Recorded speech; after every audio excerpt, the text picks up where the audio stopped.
Hello everyone, this is Direwolf20 and welcome to episode 80 of Direwolf20's Let's Play series. That's right, it's episode 80 time. You know, I probably shouldn't have placed these down just yet. I'll remove these and put them back in a minute. I am upgrading my auto-crafting system a bit. By upgrading, I mean, we haven't expanded it very much recently, so I decided to do that. Boom. We should now have access to store a lot more of everything that we need to store. Patterns and such. Oh no, I'm trapped. And that should be cool. So molecular assemblers are a go. Nice. So what we should have now is 8 more interfaces with which to store patterns. So here's our original 8 that have tons of stuff in them. But now we've got even more interfaces, which means we should have access to store a lot more patterns. That'll just expand our auto crafting ability going forward. We'll see molecular assembler was getting pretty full. We had 2 patterns left, but now we've got plenty of empty rows, which is cool. I like it. So that's neat. We've got that going. What else was I about to work on here? I wanted to do a little bit more with auto crafting some stuff. I've also been, expanding that blood magic system we worked on last episode. I want to just do a couple quality of life improvements for the base and everything, so that when you guys grab the world download, you'll have a bunch of cool stuff to play with. That's the plan for this episode, getting ready for the world download. So let's get started. So I've got that all there. That's cool. This, by the way, 25 channels in use at the moment. That's fine. That's coming off of this pipe right here. See, 25 in use. Cool. Over in our blood magic area, we've got 23 in use. Over in the Thalmcrafty stuff area, we've got 28. We've got 9 in use down here. So we've definitely got some room down here to grow. Maybe this is where I'll tap in and start doing a little bit with my auto crafting of some stuff. That's going to be secondary kind of to what I was going to auto craft, but we'll see. Yeah, there's a couple things I need to work on basically today. So let me come back in a minute and we'll get started. Alright guys, so one of the things I want to do is something I've been meaning to do for a while, and that's fully automate the production of these things here. So let's do this. I'm trying to decide exactly how I want this whole process to work. I'm thinking I might want to rearrange like the input and output stuff here, the way it works. But I'm thinking we take, how do we want this to work exactly? We're going to want to leave these patterns in here still. We'll probably wind up not keeping redstone in there and also not keeping the printed silicon, and just make it that when you put printed silicon in here, it's going to create for you the silicon thingy. So first things first, let's get a silicon recipe, because I don't think we have a way to make that at the moment. To do that, of course, as we know, we're going to want to do crafting pattern. 1 piece of sand is going to equal 1 silicon. Now, I struggled with this for a minute, but then I lucked out. I was looking for ways to make silicon. As we know, you can throw it in the sag mill, and sand gives you like a 50% chance of silicon, but I don't like that. That's going to be really hard with the AE system, because if you get unlucky, you're going to put 2 pieces of sand in and not get any silicon, and the AE system is going to be confused and be like, what? So that's a really bad thing to do with AE, because it expects a guaranteed this goes in, this comes out situation. Luckily, it looks like that we can throw sand into a pulverizer and it's a 100% chance, which is something I just tested by throwing a full stack in a pulverizer, and I got a full stack of silicon out. So I threw a pulverizer down here. I went ahead and made it like the top tier, the resonant one, because I want to throw some speed upgrades in there. Let's actually get some augments. So we wanted energy produced, fuel consumed. Nope. Yeah, overclocking. Yeah, machine processing speed. So let's do that one. I guess I'll get the basic overclocker and the top tier overclocker if I can. Nice. So that should allow for some pretty darn fast overclocking. There we go. And while we're at it, if I were to throw a piece or a stack of sand in there, it should be super quick. Nice. So we're going to configure it so that the back is an output. And we're going to want to route this into one of these interfaces here. It really doesn't matter which one. But what I'll do is I'll put this interface here, and that should actually convert this to 8 channels now. So we've kind of maxed out the channels that are coming down this line. There it goes. And we're going to put our encoded pattern here. We're going to configure this guy so the top is the input, and then I'll just do this and this. And what that should do is start spitting items out the back. Nice. So there we go. The silicon gets spit out the back into the interface, at which point it goes back into the system. So that's perfect. So now we have an automatic way to produce silicon, which is nice. So if we try that real quick, we should have about a stack in there. I'm going to ask for 10 more, go. And it should very quickly start producing 10 more silicon, like super fast, which is cool. Now let's teach the following patterns. We're going to say something along the lines of 1 silicon equals... Now, do we want to, I might want to move this, and instead of doing it like this, we might want to have 1 inscriber per type of resource. So we could have like 1 for printed silicon, 1 for gold. I don't know. Let's start it with this and see how it goes, and then we'll figure it out.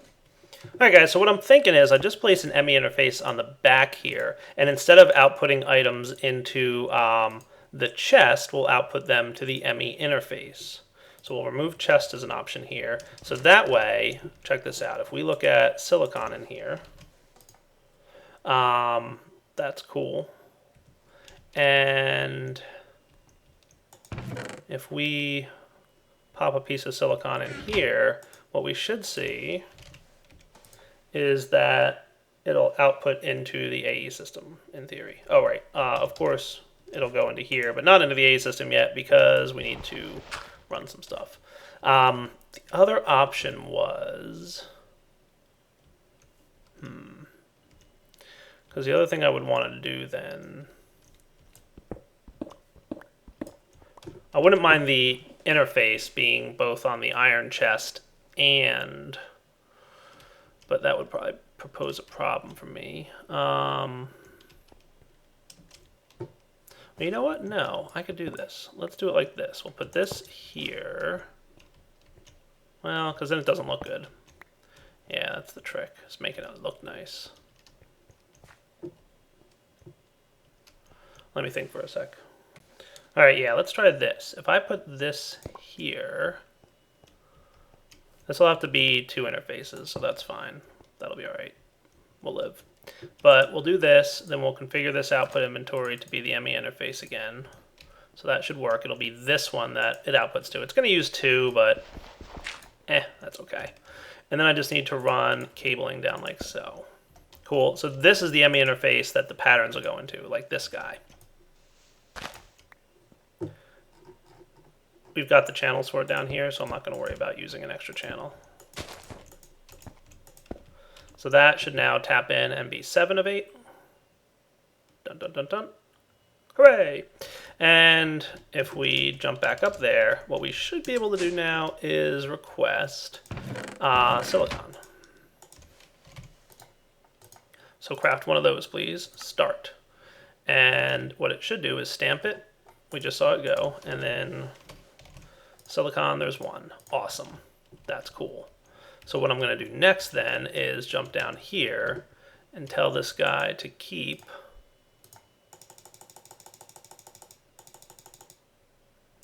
$32 at all times. Nice. So then this thing should have a nice backlog. So he should start queuing up, printing all the silicons, and we're in good shape. Cool. So now I just have to repeat this process with, the other types of things. So let's do that. Let's get the floor placed back down and the walls. And the reason I went with that type of thing there is that I should be able to now, if we do that, that looks good. Cool. So now all I need is some facades. So I need some anchors. I'll grab 8 just to be safe. So that there. Let's just remove this for a sec. We'll put this there. Put that back. And look at that, none the wiser. Cool, right? Nice. Very cool. All right, so if we jump downstairs now, we should see 32 being kept in here at all times. Perfect. That's what I want to see. All right, now let's program this. We're probably going to want to, well, actually, I can access it from here. Haha. So let's do the same for gold, right? So we'll do gold. So let's do this. If we want the engineering, we'll do the diamond one just because I typed engineering. So we'll say diamond, redstone, and silicon, right? So check this out. If we went to the pattern guy here, and we said 1 printed silicon plus 1 diamond plus 1 redstone should equal an engineering processor, right? Encode that guy into the interface. I mean, I could access it here. It's probably the iron chest one, that thing. Cool. So now I should be able to request engineering processors. So let's request 2 of them. Start. It should jump diamonds, printed silicon, and redstone in here. Cool. Awesome. It's printing the silicon.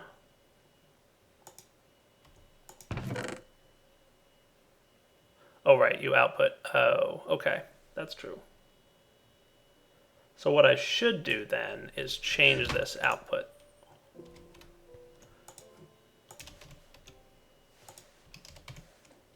Because we want the printed engineering presses to go back into the iron chest. So what we'll do is configure this output so that we'll have to whitelist what items are allowed to go in there. So we'll whitelist, for example, printed calculation, printed engineering, printed this, and printed this. So these 4, no, not printed silicon. Delete this one. So these 3 wind up going into the iron chest again. And that'll be the first output option.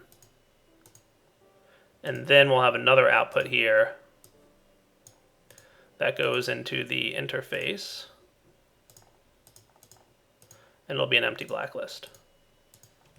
So what that means is any of these 3 will go back into the iron chest, ready to be processed. Like so. Cool. And let's try that again. So I'm going to request 3 of them now. Go. So they should go in here. So yes, the printed engineering circuits are going back in there. Cool. And it's making a few more of those things. And then this is going here, here, and there. Beautiful. Working perfectly. Nice. So let's do the same for gold now. Let's see. Printed... What are they called? Logic circuits, that's right. So what we'll say here then is logic circuits come from gold. Encode that. And calculation circuits come from, I believe it's pure sorters is the only thing that can do that, right? So we'll come down here and say the iron chest gets you and you.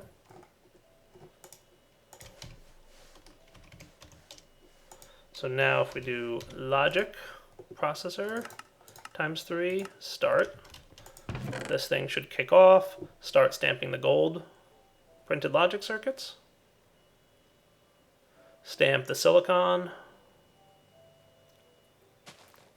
and then stamp these guys directly into the AE system. Nice.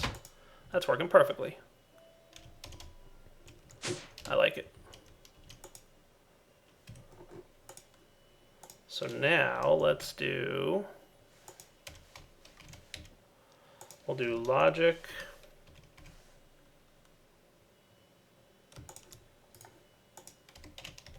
engineering, and calculation processors.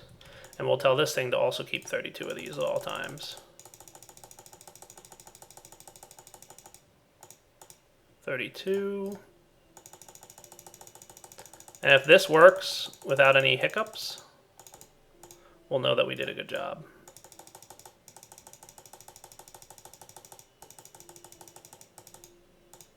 There we go. Alright guys, I'm just running through a couple tests on this thing, but it all seems to be working pretty smoothly. Remember that issue where occasionally like the wrong inscriber or calculation press would wind up with the wrong item? So I just added a quick line here that every 10 seconds it pulls whatever's in the top slot out of here, and then it'll put it back in as needed automatically. So that's pretty cool. So every now and then it'll just automatically pull out whatever's in there regardless of what it's doing, and that'll make sure that the right press is in there, and it just kind of prevents any issues. And because it's just happening every 10 seconds or so, it's really not impacting the speed of this production. So everything seems to be working beautifully. You can see I have a bunch of processors in my inventory here. So if we watch this thing, it's pretty much cruising. And if we come downstairs here, we'll see that this is being kept stacked up. This was all 32s, but I pulled them out because I wanted to see all three being produced at the same time. So pretty much we should have full access to all of our presses. We should have 32 of each type kept in the inventory at all times, and it will automatically create more. So whenever I pull them out, it automatically produces more. And that's, as you guys know, something I'm pretty down with, is automatically keeping stocked commonly used items. So you can see this thing cruising right now. It's definitely got stuck at some point, so it should pull that thing out the top there. It's putting calculation presses in. Oh, because there's a Certus quartz crystal in there. I got you. So let's actually change this. Instead of pulling from just up, we'll do down and north as well. So I'll just kind of reset the whole system every 10 seconds. I think that'll work.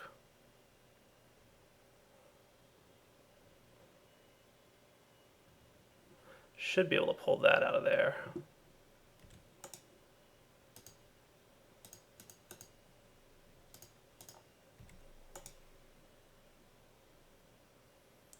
Interesting. You can't pull from there. I guess that inventory slot is not accessible to be pulled from. All right, that's something I'm going to have to figure out how to deal with. Because that kind of shouldn't have happened. It shouldn't have gotten to that end point before that. But oh well, we'll figure it out. All right, guys, the next thing I want to do is automate the filling of buckets or, with water or lava, I think is what we're going to do. So let's get ourselves an ender tank, because I happen to have an ender tank full of lava, so that should be easy. We'll probably also want a fluid transposer and a world interaction upgrade. That should work. And I've got 2 fluid transposers here. So let's see where I might want to hook up this bit of automation. So we're definitely using a lot of lines over here. This might not be a bad place to tap in. What do we got going on over here?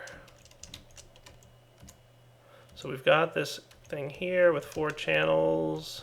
Would that maybe be enough? I think so. I think I really only need 2. So maybe I'll tap in back here behind all this cool stuff.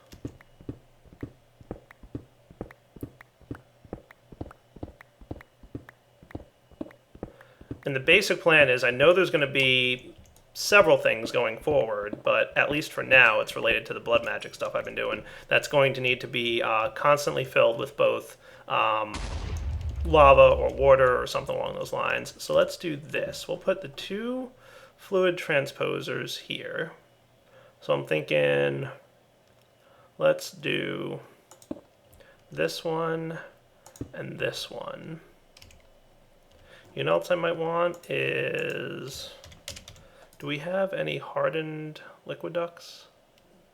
I don't think I've really made any of those yet, but we're probably going to need them.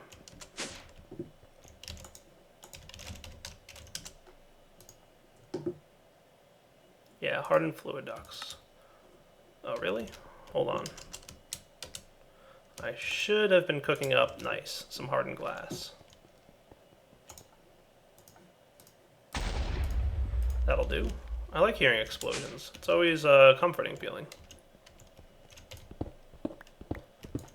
So let's try, the lava can be here.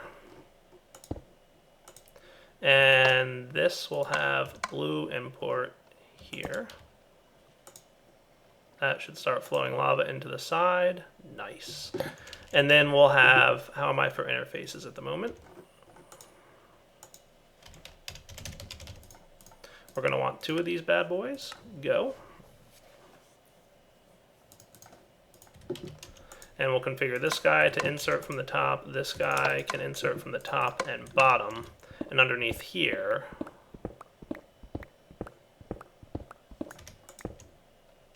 we'll have 2 water source blocks. So here's specifically what I'm talking about, by the way. When I want water, I have to go outside to get it. Completely unacceptable.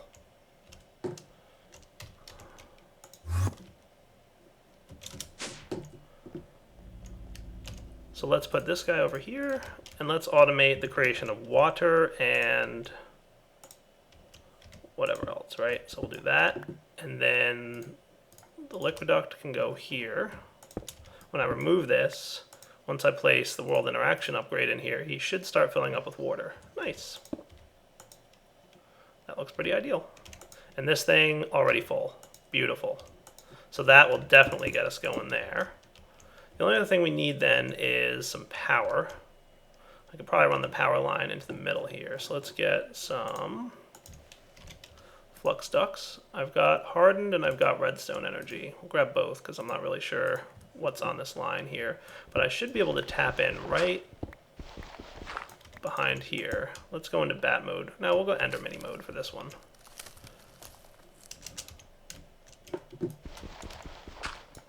Ah, there we go. Redstone flux duct. That should be cool. Powering up. And then finally the interfaces. This and this. Cool. And we will want item ducts.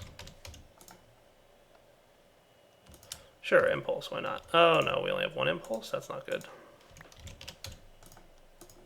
So we'll go normal speed item ducts, that's fine.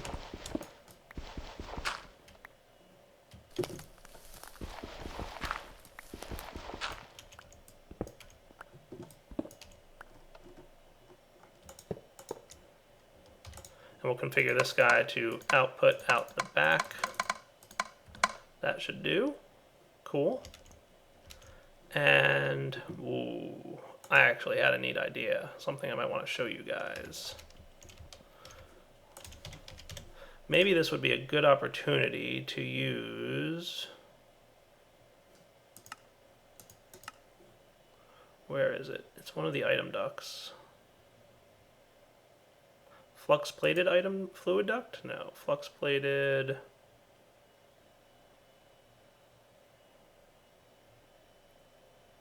Fluctuating item duct, that's what I want. So we need to take an item duct and put a little bit of redstone in there. I can manage that. Let's try this out, just because I think it would be cool to show you guys. Oh, that's impulse. Here's redstone. So let's pop upstairs real quick. I want to show you this. We'll just grab, I think, we'll just need a little bit of redstone. Meanwhile, I can put this, this, and this away. This is our magma crucible. That gives me what? 100? Okay, that's cool. Let's do item duct, item duct. Fluctuating item ducts can transfer both power and items. How cool is that? So check this out.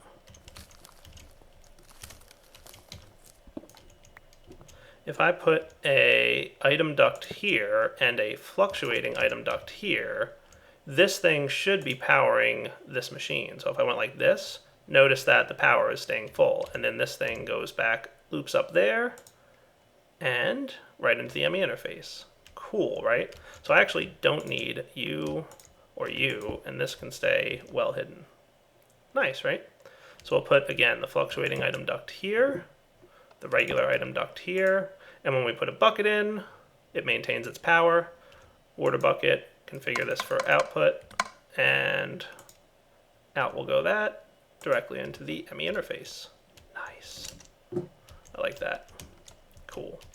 So we've got, these are, what's this line?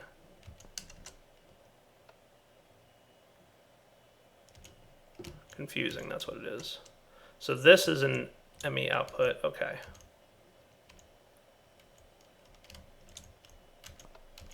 So this should be connectable, but why am I thinking it might not be for some reason? No, it should be good. Oh, right, this is where it comes in separate. Okay, so we should be able to tap into this line and be okay.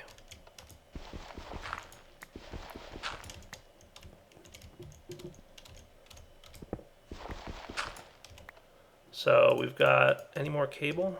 Let's check it. We've got dense. Just get ourselves a few more pieces of cable.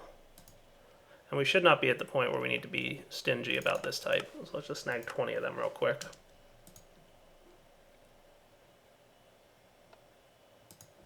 But 12 will be enough for now.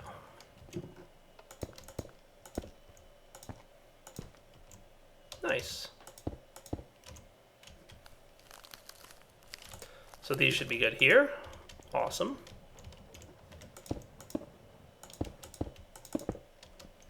And that should look halfway decent. And for now, I'll just put this facade on there. Do we have these smooth stone facades? Oh, good, we do. Ta-da! Nice, right? If I really wanted to, I could cover this up, but I kind of like seeing the lava tank there. So now all we have to do is teach our AE system about buckets. So we'll clear this all out. We'll say bucket. Empty bucket makes order bucket in code. Put all this other stuff away for now. Empty bucket makes lava bucket in code. Do we know how to make glass bottles? Not yet. So let's teach it. Normal glass in code. And then we're probably going to want one of these full of water. So let's just run outside real quick. It's probably quicker. And this should be the last trip outside to get water, I would hope.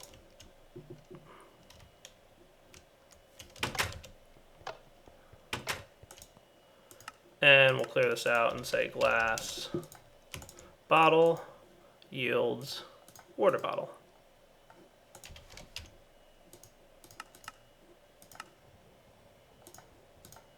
In code. Cool. We'll put this in one of these interface guys that crafts this. And then if we come down here, this is the water processing one, right? So we want to put you, and you can have the lava one. Nice. So now I should be able to request 4 buckets of lava. Go. Nice. Excellent. And the same for water. And the same for water bottles. That is cool. I'm quite pleased.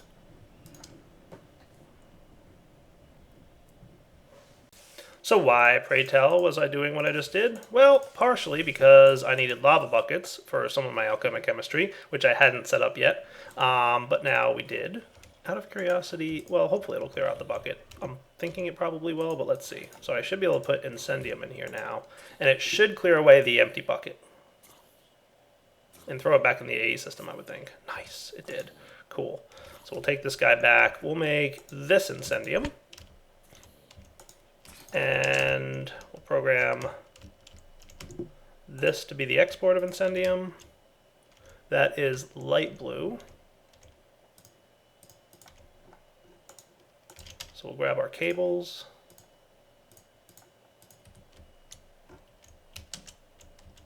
Which one of these connections is light blue? Here it is.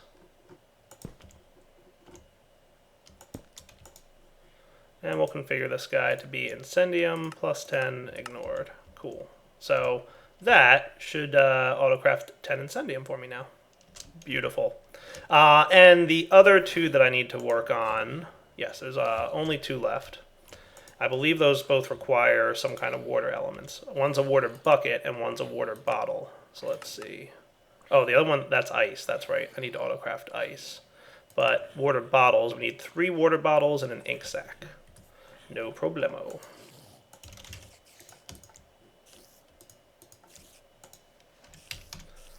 Ink sac. Those might be hard to keep automated, but we'll figure it out. So we'll come down here, configure this for 1, 2, 3. Really? I can't do... Well, that's annoying.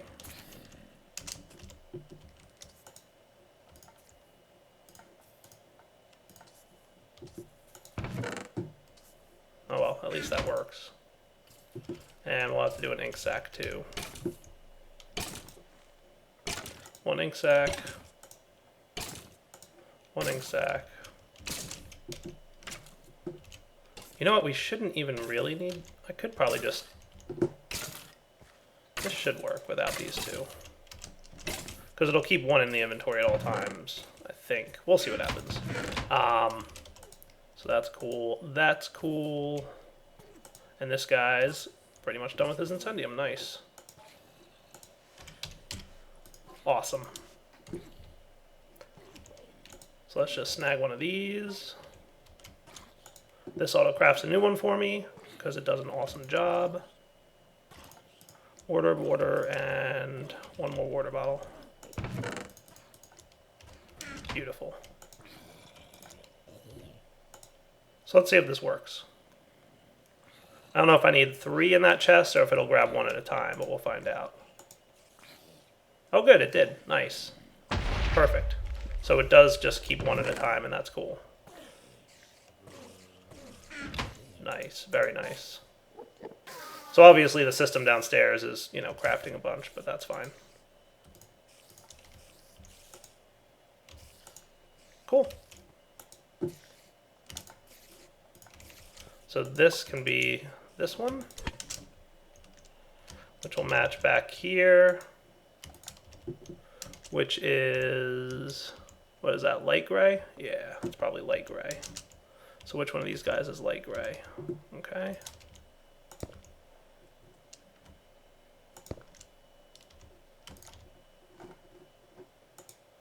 And we'll say 10 of you lower.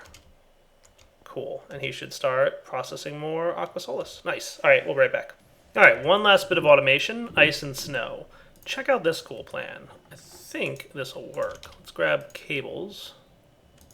And let's grab storage buses times 2. Should be a quick and easy craft, I think. And what else are we going to need here? We're going to need some pipes. Just 1. And flux ducts. Redstone should be good. And how are those storage buses coming along? Perfect. So we'll put piping here. And that, if we configure this guy, we're going to clear this all out blue. Water comes in. Clear this all out blue. Water comes in. You're going to make ice, and you're going to make snow. Cool. So then all we need is power. Let's jump into Ender Mini mode. Dun dun dun dun dun. You and you. So you guys should have power coming in now. Nice. And you're able to produce snow and ice. Cool. Now what I'm going to do is go underneath. So that's probably not going to work. Well, that's all right. We can get our storage bus here. So I'm going to configure this guy to output to the bottom, where the storage bus is. Cool. And the same for here. Okay, so you're going to output to the bottom where the storage bus is.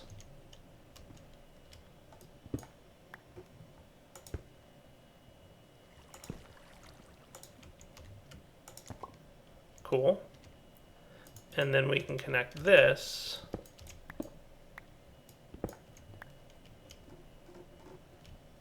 right over here.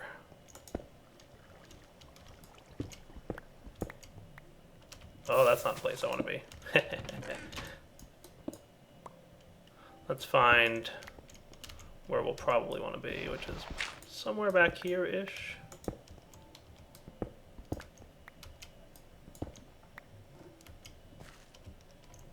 This should kind of work if I tap into...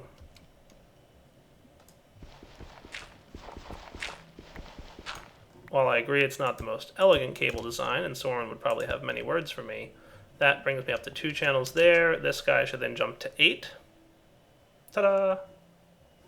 And we have access now to a full stack of snow and ice. So if we check our AE system, we should now have access to ice and snow. Cool, right? So we don't have to store it anywhere. We just attach the storage buses to the precipitators, and they'll keep a stack available at all times for us. No need to pull it out or do anything with it, right? Pretty cool. And it's all nice and compact in the floor. Do I have a cover that I can put on this that is smooth stone by chance? Stone cover, look at that.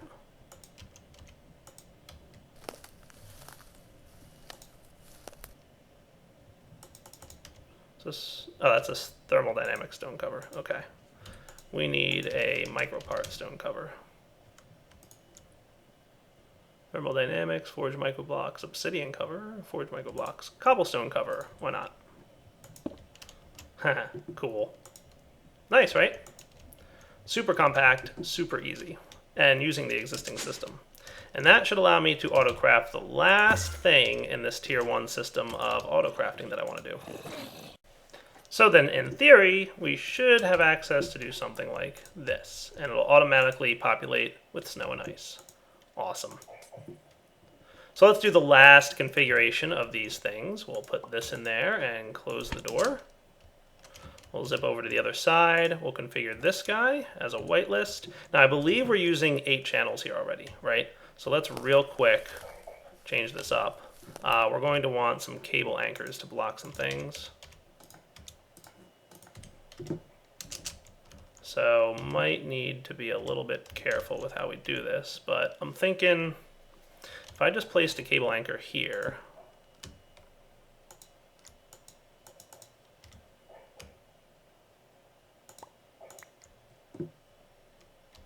alright, I should be able to get it down here then. Yes.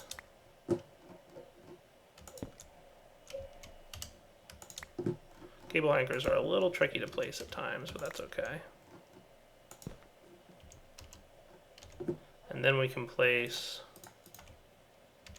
you know, I'll do some smart cabling here just so we can really visualize how this works.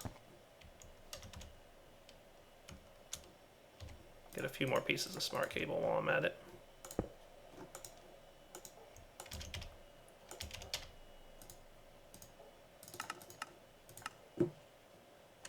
Don't need you at the moment. I can't catch it. There we go. Smart cable 19.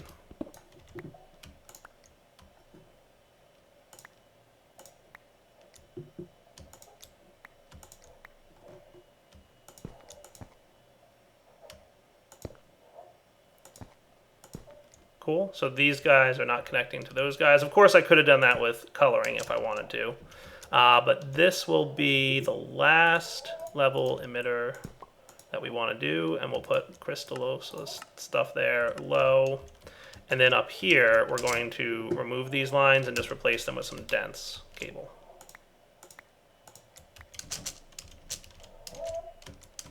So there,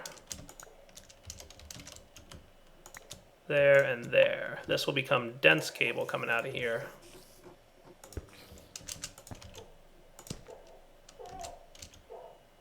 And that should get it going. So there's 6 and there's 3 for a total of 9 through the dense cable, and we should be golden. And you'll notice that we're now auto-crafting crystallose, which means this whole system is complete. Awesome. That was a pretty large build, and I know it could have been done easier with like Steve's Factory Manager or something like that, but this was actually a lot of fun to put together, and I kind of enjoy sometimes, even if it's not the super most efficient way to do it, it's definitely the more enjoyable and fun way to do it. So this is a cool system. It looks neat, it functions perfectly, we're really not having any problems, and everything's working great. So yeah, I call that done. Speaking of done, the episode did run about 10 minutes over, but that's okay. We'll live. Let's see. We should have, cool, 10 in there. This thing will complete. Ooh. Okay, yeah, that's fine. Extra pieces will occasionally be left over, but that's no problem. When the next one goes in, so for example, if we wanted, if we just stole a piece of Incendium here, we'll get it down below 10. It should snag the Incendium, pop it in here. This will get dumped back into the AE system and reset. See? Cool. So I'm going to do a world backup. Episode 80 world download now available for you guys. As usual, it'll probably be a day or two tops before it hits the Minecraft forum post that I usually update. So if you're looking for it, just give it a day or two. I'll get it up there for you guys. Hope you guys are enjoying the series. We are going to probably finish working on blood magic a little bit. Now that I've completed all that, I think next episode I'll finally get around to killing those demons like I kind of said I would and didn't. So apologies for that. I was just having fun automating all the things. But yes, we will do that next episode. And then we might start working on some other things. There's plenty more that we could do. Yeah, I turned on my blaze farm, by the way. I wanted more blaze rods. Sweet. Yeah, so there's plenty more to do. I would like to maybe look at new power source available for the main base. I might jump into some big reactors there. Even though our oil is doing a pretty good job of keeping everything running, we might want some higher demands for power eventually. And I have been occasionally running, as you can see here, cycles remaining 20. Uh-oh. Looks like my thing got stuck. I'm going to have to go check on that and see where it got stuck. But yeah, for now, Direwolf20 signing off. Episode 80, world download available. Give me some feedback. Let me know how you guys are liking the series thus far, and we will continue having lots of fun. There is plenty more cool stuff to check out in the Direwolf20 pack, and I'm hoping that you guys are enjoying it. All right, guys, take it easy.